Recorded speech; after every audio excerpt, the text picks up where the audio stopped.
মাহফিলে এখানে উপস্থিত আছেন আমার শ্রদ্ধেয় শিক্ষক মন্ডলী, আমার বড় ভাই এবং আমার ছোট ভাইবৃন্দ, সবাইকে আমার অন্তরের অন্তঃস্থল থেকে সালাম ও শুভেচ্ছা। আসসালামু আলাইকুম। আজকে এই গ্রীষ্মের তপ্ত রোদ মেখে যখন হাওয়া সহ মেখে যখন বাসা থেকে বের হলাম, তখন সেই 15-16 বছর আগের স্মৃতিগুলো মনে পড়ছিল বারবার। যখন আসতেছিলাম তখন বারবার মনে পড়ছিল যে হাই, এই জীবন কি আর কখনো ফিরে পাবার না, সেটা হয়তো আর কখনোই ফিরে পাবার নয়।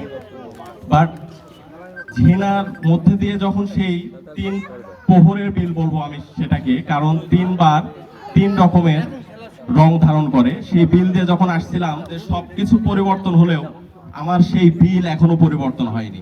সেই আঁকাবাঁকা রাস্তা, সেই ধুলা এবং সাথে নস্টালজিয়া। একটা নতুন বাড়ি হচ্ছিল, সেখানে দেখলাম যে রাস্তায় কাদাও পড়ে আছে। সেই কাদার মধ্যে দিয়ে যখন গাড়ি চালাচ্ছিলাম, মনে হচ্ছিল যে এবার যদি পড়তাম তাহলে সেই দিনেই ফিরে যেতাম। কারণ একটা সময় আমরা যখন 3 জন স্কুলে আসতাম, বিশেষ করে বলতে হয় যে এত রাস্তাতে আমরা পড়েছি, যেটা হয়তো বা কেউ এভাবে পড়েনি। যদিও ছোট সাইকেল চালাইতাম, তারপরে এত পরিমাণে পড়া, রাস্তায় ধুলো থাকুক, বালু থাকুক, কাদা থাকুক, যাই থাকুক না কেন, আমরা পড়বই এবং নিয়ম করেই পড়বো। অনেক সময় ধানের ক্ষেতের মধ্যে চলে যাব, অনেক সময় মসুরের ক্ষেতের মধ্যে চলে যাব, কখন কি হচ্ছে এটার কোনো ইয়াত্তা নেই। যাই হোক, সেটা ফিরে ফিরে যখন এখানে আসলাম, আসার পর বন্ধুদেরকে দেখে তো অনেকটাই ভালো লাগলো।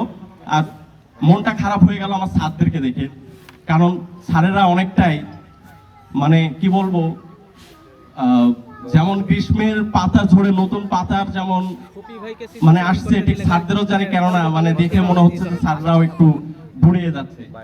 তো যখন স্কুলে ভর্তি হয় তখন এক ঝাঁক ইয়াং টিচার এমন ভাবে শাসন করতো, এত বকা দিত, এমন ভাবে মারতো, যে যেটা আসলে প্রত্যেকটা স্যার সম্পর্কে বলতে গেলে আমার অনেক সময়ের প্রয়োজন হবে। আলাদা আলাদা করে বলারও তেমন বলতে চাচ্ছি না।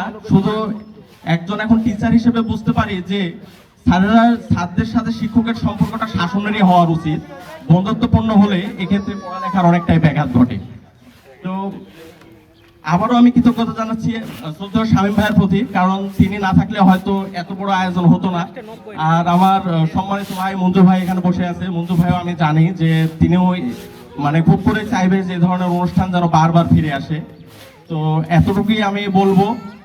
আর হাসি, কান্না, খেলাধুলা যা কিছু হয়েছে, শিখন, অভিজ্ঞতা, সবকিছুর জন্যই কৃতজ্ঞতা আমার ছাত্রদের প্রতি, এবং শেষ কৃতজ্ঞতা শামীম ভাইয়ের প্রতি।